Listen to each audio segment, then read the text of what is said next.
The book I chose is a young adult novel called The Center of Everything, written by Laura Moriarty. This is a first novel for Laura, and the story doesn't have a definite plot. It's more of a coming of age story told through the eyes of our main character, Evelyn. Evelyn lives with her single mother in a small apartment in Kansas.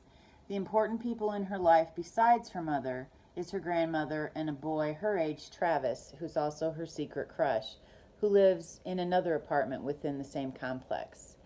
The story begins when Evelyn is in elementary school. She doesn't have any real friends, just Travis, who is a troubled child that splits time between a juvenile home and the family's apartment. Evelyn is teased by the uppity girls for being poor and all that goes along with that, and of course, for not having a father.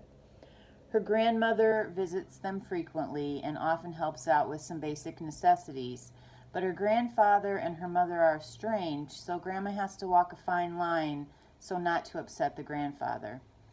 As Evelyn grows up, she questions the actions of her mother more harshly. She doesn't understand why her mother doesn't do more to help the family.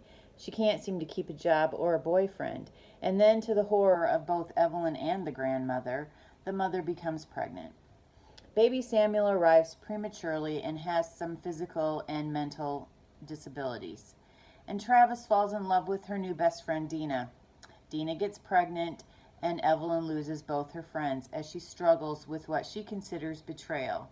To complicate her life, the uppity girls are involved in a horrible car accident that leaves two of them dead, and one faced with a long road to recovery and also becoming an outcast.